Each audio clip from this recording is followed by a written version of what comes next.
पूर्णमासी की व्रत की कथा। भक्तों को सुने व्रत विधान एवं भोजन। व्रती को चाहिए कि नित्य क्रिया से निवृत्त होकर आचमन कर देश काल ऋतु मास पक्ष तिथि आदि का उच्चारण करते हुए संकल्प करे सर्व पाव सही पूर्वकम सप्त जन्म राज्याति सौभाग्य वैदवय पुत्र पौत्रादि वीर संकल भोगांतर शिवलोक महिम तौ कामनयां सुवासम पूर्णिमा वर्त निमित्तम यथाशक्ति जागरण पूर्वम ओमा महेश्वर भोजनम करिष्यति।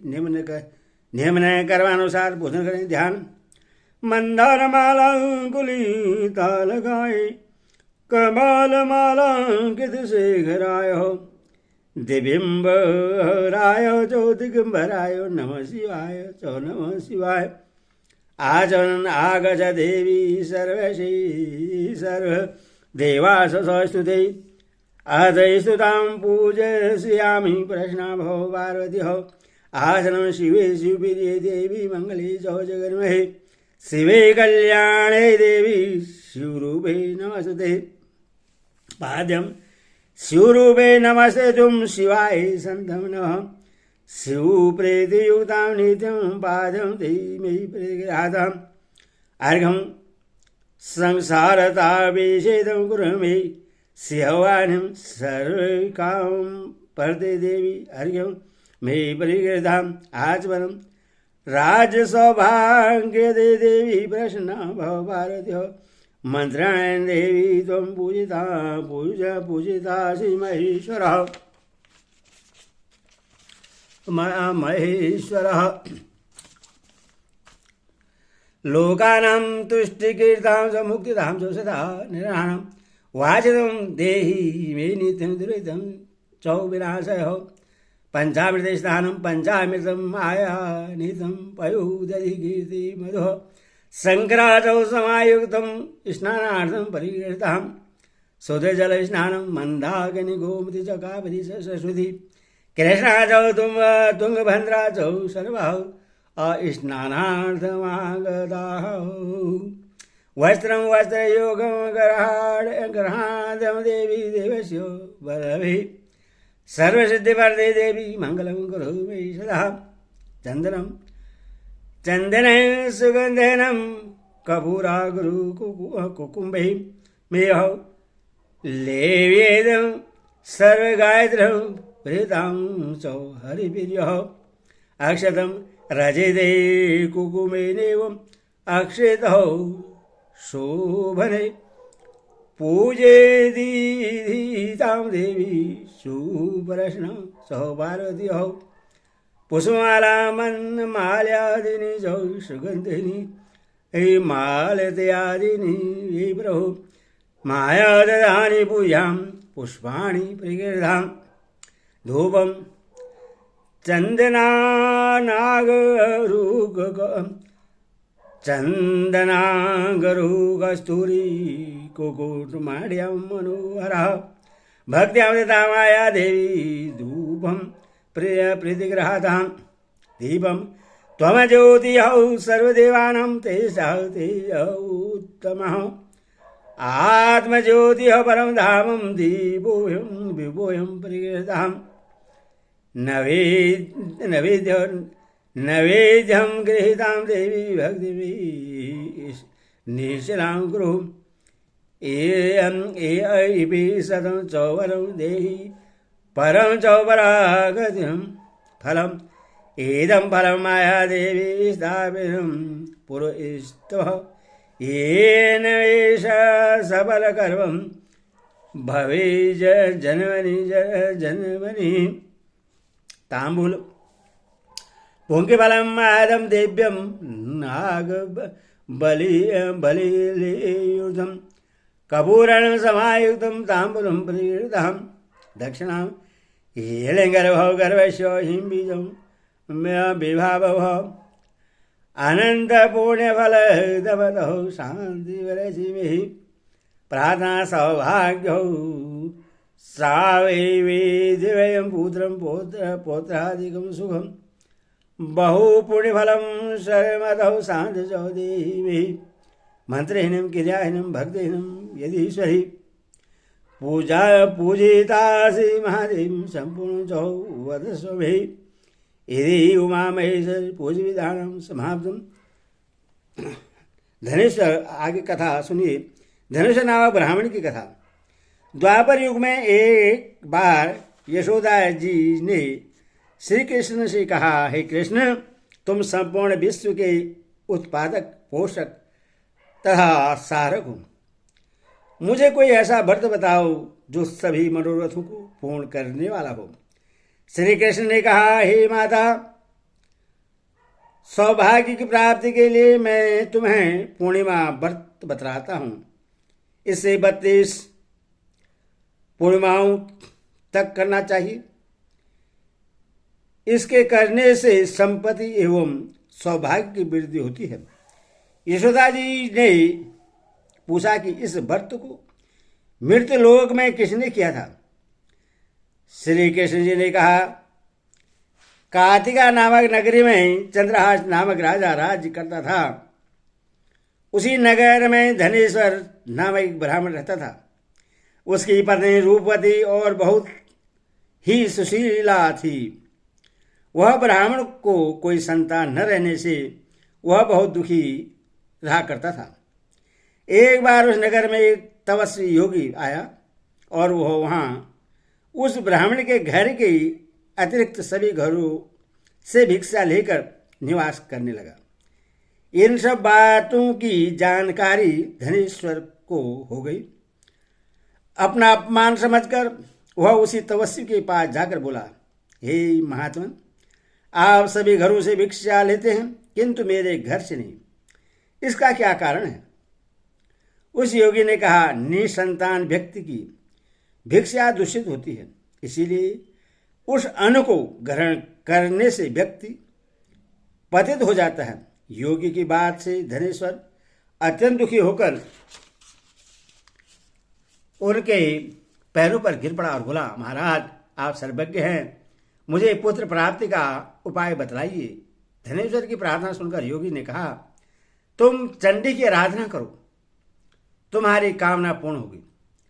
धनेश्वर ने घर जाकर सारा वृत्तांत अपनी पत्नी को सुनाया और स्वयं तपस्या करने के लिए वन में चला गया।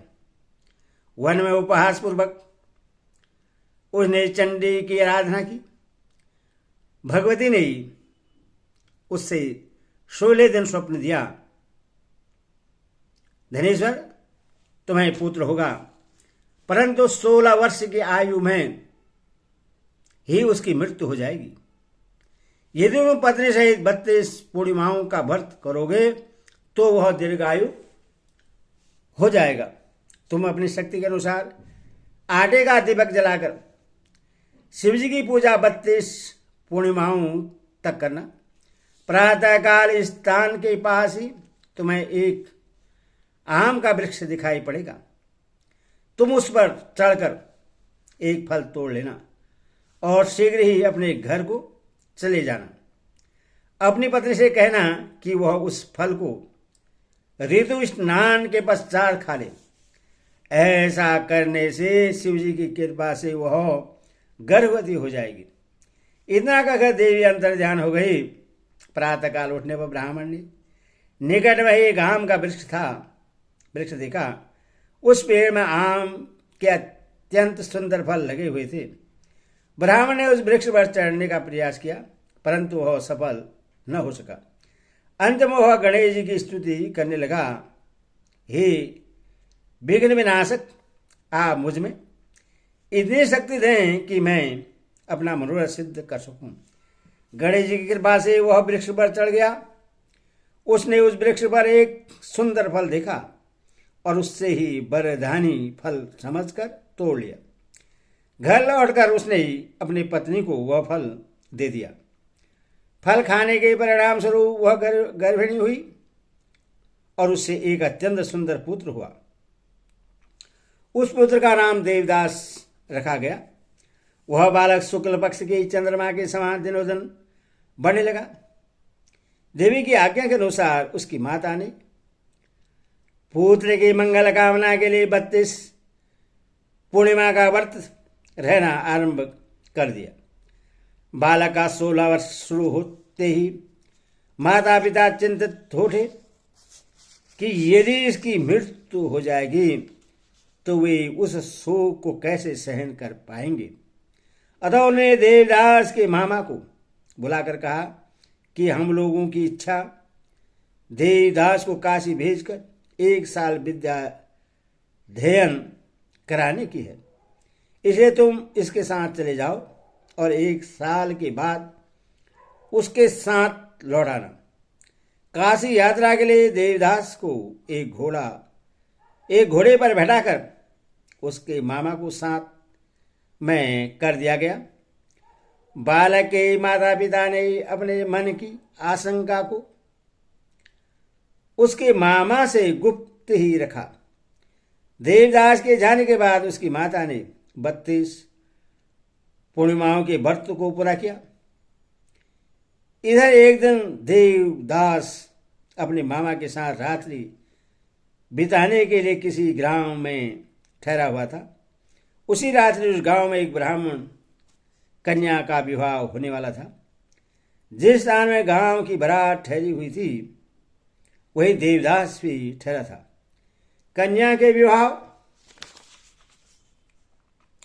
मंडप में ही वर को अचानक धनुवती रोग का आक्रमण हो गया। वर के पिता ने परस्पर विचार किया कि मैं क्यों न विवाह देवदास के साथ करा दूं।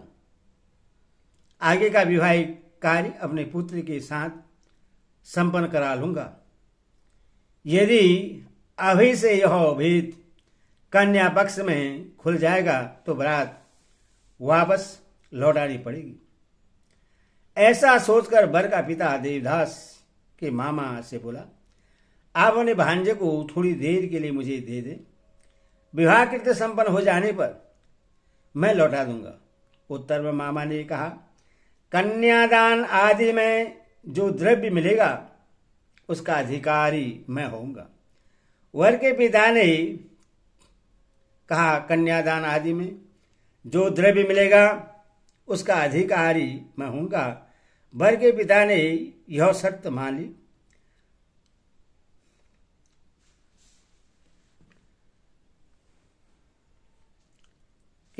देवदास के साथ उस ब्राह्मण कन्या का विवाह विधिवत संपन्न करा दिया गया। विवाहोपरांत वह उस विवाहिता कन्या के साथ भोजन न कर सका। उसने अपने मन में सोचा, अब यह न जाने किसकी पत्नी बनेगी, और तभी उसके नेत्रों में आंसू छलक आए। वधू ने उनकी उदासी का कारण पूछा। उसने सारी बातें बता दी। सुनकर कन्या ने कहा, मैंने अग्नि के समक्ष आपको पति बनाया है। आपके अतिरिक्त अब मेरा कोई दूसरा पति नहीं बन सकता। देवदास ने कहा, तुम ऐसी भूल न करो, क्योंकि मेरी आयु बहुत अल्प है। मेरे न रहने पर फिर तुम्हारी क्या गति होगी। परंतु वह दृढ़ प्रतिज्ञ कन्या बोली, मुझे चिंता नहीं है। जो आपकी गति होगी वही मेरी भी होगी। हे स्वामिन, आप उठकर भोजन कीजिए। कन्या की बात मानकर देवदास ने भोजन किया और रात भर उसी के कमरे में रहा। प्रातःकाल देवदास ने 3 नगों से निर्मित एक अंगूठी और एक रुमाल अपनी पत्नी को दिया और उससे बोला, इससे तुम मेरी निशानी जानकर अपने पास रखना और मेरे जीवन मरण का हाल जानने के लिए तुम एक पुष्प वाटिका बनाओ। उसमें सुगंधित 9 मल्लिका लगाकर प्रतिदिन सिंचन करो।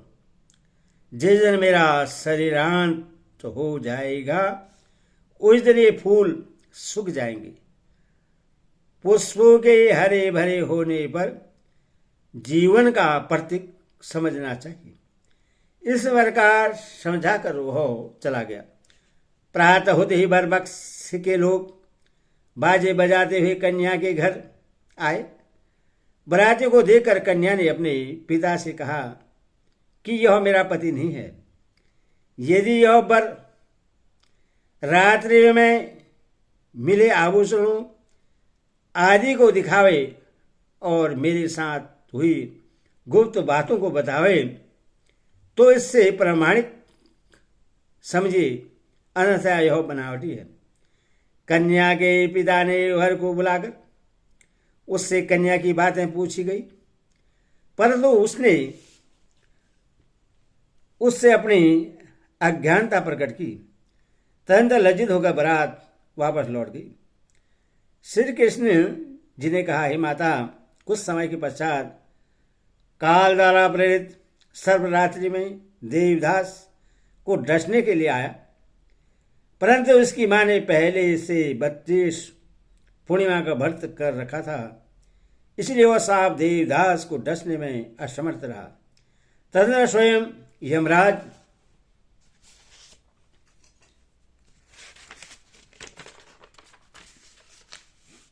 आकर उसके प्राणों को निकालने लगा, जिसके फलस्वरूप देवदास मूर्छित होकर भूमि पर गिर पड़ा। देव योग से उसी समय वहां पार्वती जी के साथ शंकर जी आ गए। देवदास की मूर्छित अवस्था को देखकर पार्वती जी ने शिव जी से कहा कि हे महाराज, इसकी माता ने 32 पूर्णिमा का व्रत किया है, अतएव आप इससे प्राणदान दें। पार्वती जी के अनुरोध से शिव जी ने उससे प्राणदान दिया, जिससे वह बालक स्वस्थ होकर उठ बैठा। उधर देवदास की पत्नी उसके काल की प्रतीक्षा में रहा करती थी। जब उसकी वाटिका के पुष्प मुरझा गए तो उससे महान आश्चर्य हुआ, किंतु थोड़ी देर के बाद ही वे पुष्प पुनः खिल उठे, जिससे उसने पति के जीवित रहने का प्रमाण पा लिया। देवदास की पत्नी ने अपने पिता से कहा, पिताजी, मेरे पति जीवित हैं, आप उनकी खोज कराइए। 16वां वर्ष बीत जाने पर देवदास ने अपने मामा के साथ काशी छोड़कर घर के लिए प्रस्थान किया। देवदास के ससुर उसकी खोज में जाने ही वाले थे कि देवदास अपने मामा के साथ वहां आ पहुंचा। ससुर प्रसन्नता के साथ उन दोनों को अपने घर ले आया। वहां उपस्थित सभी नगर वासियों ने देवदास के साथ ब्याह होने की बातों का समर्थन किया। देवदास को देखते ही कन्या ने पहचान लिया। कुछ दिन बाद देवदास अपने मामा और पत्नी के साथ अपने घर को दहेज लेकर चला गया। ग्रामवासियों ने देवदास के आने की खबर उसके माता पिता को थी। थोड़ी देर में ही देवदास के माता पिता वहां आ गए। देवदास और उसकी पत्नी ने आकर सबको प्रणाम किया। माता पिता ने पुत्र वधु पतोहु को हृदय से लगा लिया। धनेश्वर ने बहुत बड़ा उत्सव किया और ब्राह्मणों को दान दक्षिणा देकर संतुष्ट किया।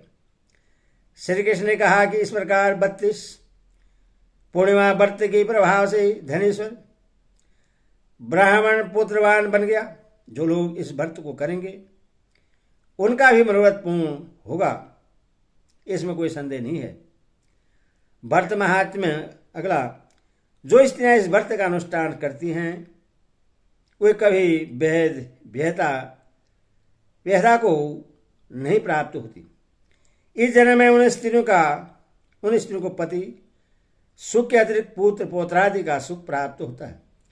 विशेष करके संतानहीना स्त्रियों को तो यह व्रत अवश्य करना चाहिए।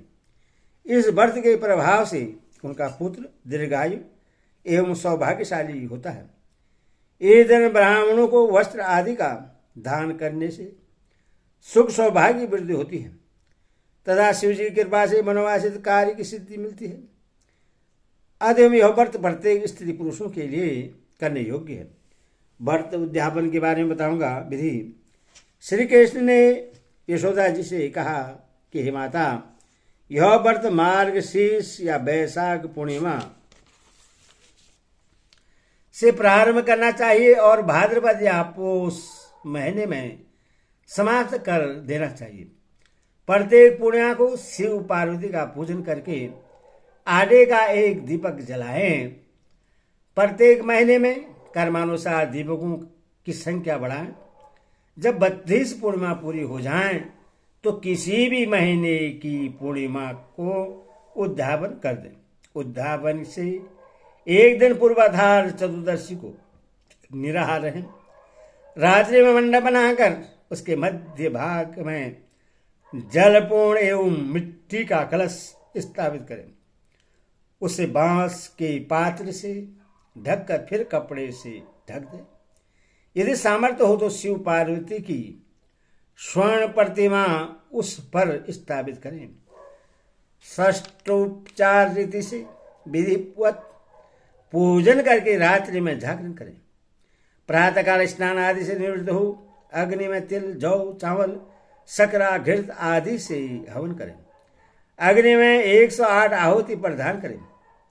इसके अनंतर 10 दिक्पालों का पंचोपचार पूजन कर आरती करें।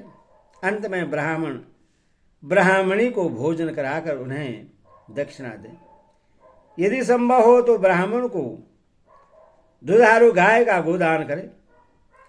इसके पश्चात अपने प्रियजनों के साथ मिलकर भगवान का प्रसाद ग्रहण करें।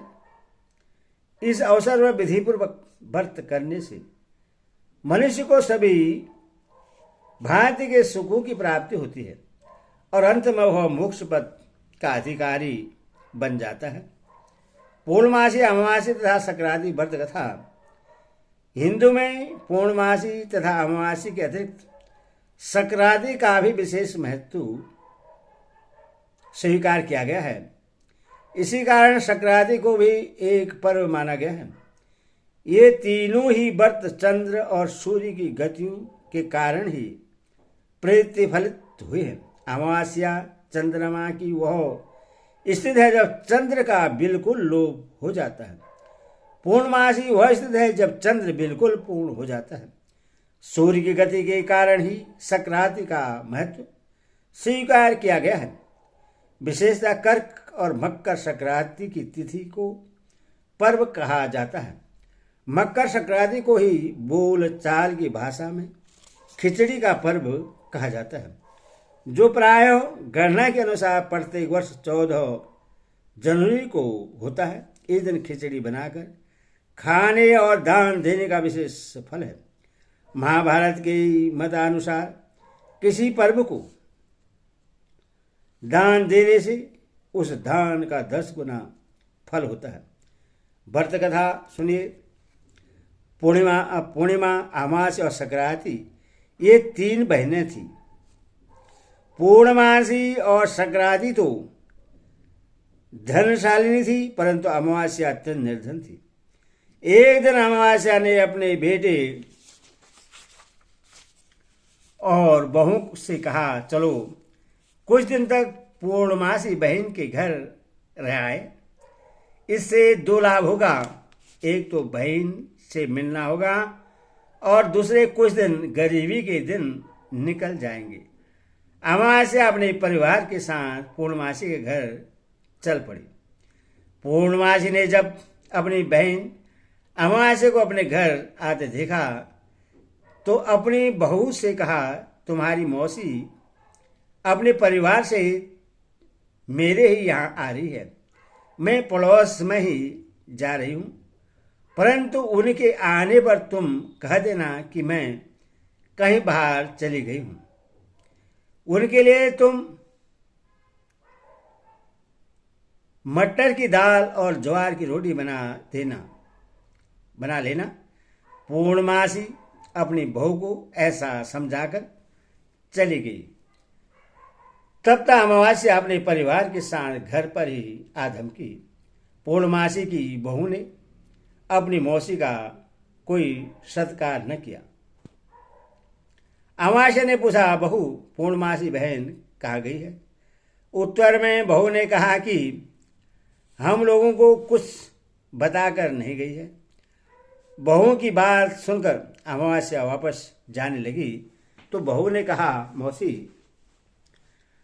खा पी कर जाना।